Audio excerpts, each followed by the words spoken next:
Good day everyone, my name is Vince Wilbran and Mistrelia. My hobby is playing online games like Bloodstrike and shooting game that I usually playing my free time. I enjoying playing it because it is exciting and challenging.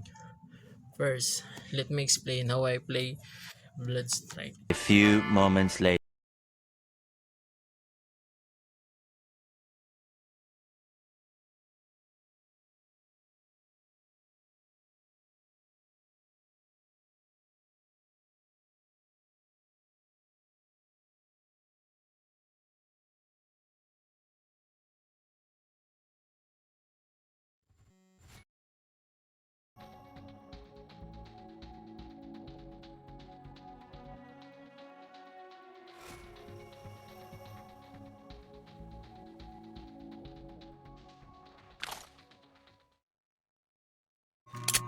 Before starting a match, I choose my character, weapon, skill of the character. During the game, I need to practice after I entered around like that.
When I play, I feel excited and sometimes nervous, especially when the match becomes difficult. I need to focus the screen, listen carefully, then the sounds and react quickly. Good teamwork, aiming movements, and decision making are important when playing. First, started playing Blood Drive because I was interested and first, but I play more matches so I improve my gameplay.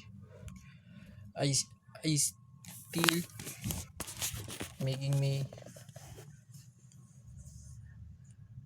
mistake, sure, but I have learned that practice and patience can help me improve more.